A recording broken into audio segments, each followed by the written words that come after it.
Neverending Chain by Dragon Translator.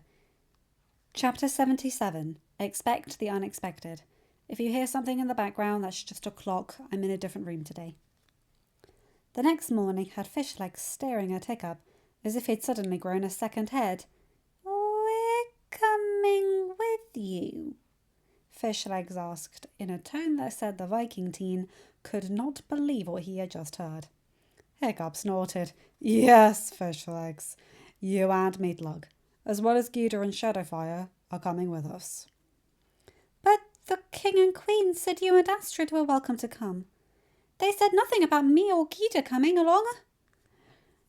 "It wasn't either of them that extended that invitation," Hiccup said. "The Elder wishes for you both to come and meet with her and the other elders of the nest."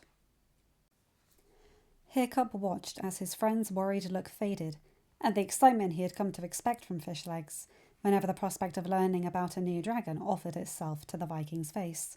"Saddle up," Hiccup said. "Wait, why can't Boulder come?" Hiccup laughed. Trust Fish Legs to worry about Boulder's feelings.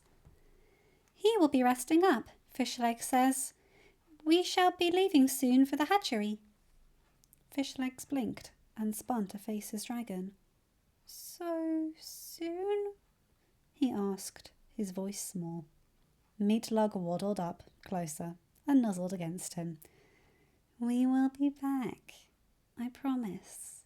My hatchlings will need to meet their uncle after all." "Uncle? I will be their uncle?" Meatlug chuckled. "Yes, Fish Legs. You are my little brother after all." Fish Legs squeaked and hugged the grunkle. Hiccup smiled. "Come on," he said softly. "We have to get going." The snow stirred, eyes opened, wings stretched. More snow stirred, fell, the call louder than before, growing. Talons scraped bone. Wings fell, snow stilled, crunch heard, coming closer. No fear rising, love simmering. Snow swiped aside, a laugh from a throat not used to making sound. "Go!" Wings spread, snow dropping, revealing white scales. Rising with the wind. Wings unsteady, unstable. Becoming smooth. Sending out a screech no one heard. Following the echoes. Wings catching up. Becoming steady. Becoming powerful again. A joy and a sadness. Joy to fly, to kiss the wind. A sadness for the lack of a comforting weight to accompany the journey. Must go. Told to go. Must find ice. He will be there. Must meet him there. Duty now shifted. Wings flapped, catching the wind.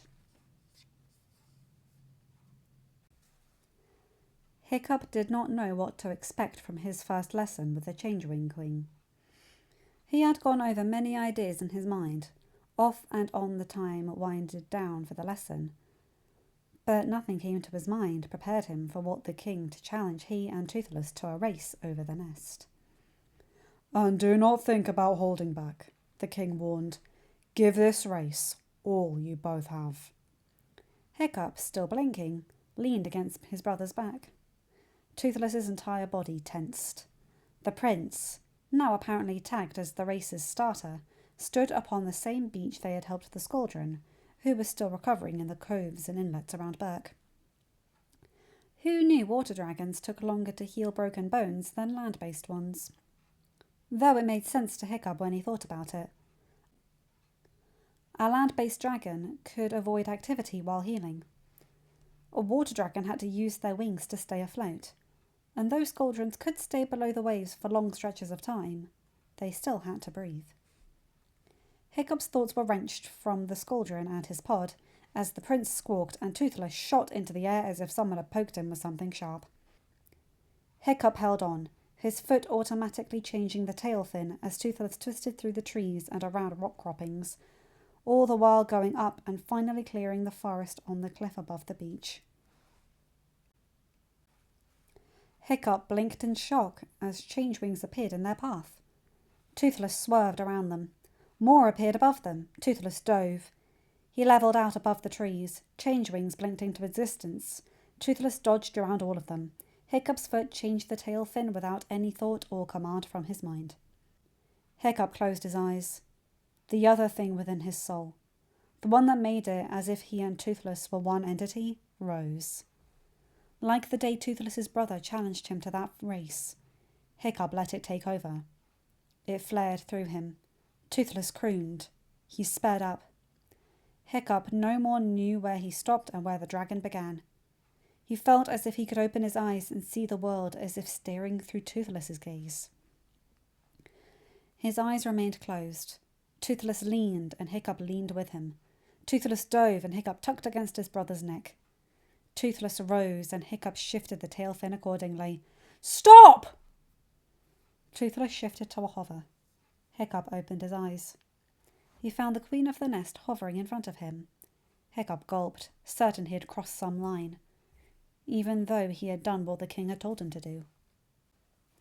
"You have won the race, and proved you both were able to handle the unexpected." Hiccup blinked. The queen laughed. "Fly to the north side of the island. My mate will meet you there for the rest of your lesson, young Alpha. I shall now begin teaching your future queen." With that, the queen dove to land in the clearing they had visited the last time they were there. Hiccup spied Astrid and Stormfly looking up at him, and caught her thumbs up. He returned the gesture. At Astrid's side, the young princess looked up and drilled something that sounded giddy. "Hi, friend Alpha!" Hiccup chuckled. "Hi, little one. You going to help Astrid learn all the things your mother's going to teach her?" The young princess chittered and stood proudly. "I help! She learned good, friend Alpha." "Come, daughter, we are going to the south today.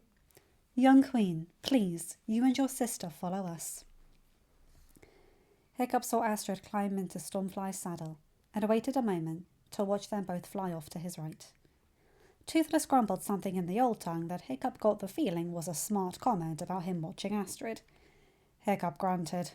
"Let's head to the north, bud. Sure you can take your focus off your mate-to-be, dear brother? I'll remember this when you and Moondust are courting. You know that, right?" "You are so sure that'll happen?" Toothless said as he shifted back to flying and banking north. "Oh, I am, dear brother. And when it happens, you are so gonna get it." End of chapter. Hi guys, hope you enjoyed this one.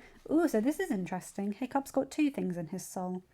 One that makes him the dragon's alpha, or rather helps the dragons see him worthy as being alpha. And the other is part of his bond with Toothless, which is very interesting. And of course the teasing over Astrid, but then again, we're used to that in this fic. Anyway, you guys know the drill. Like, comment and subscribe and hit that bell to get notified when I upload a new video. Have a good day, night, or whatever time zone you're in. Bye my guys, gals, and albino pals. I'll see you in another video. Take care.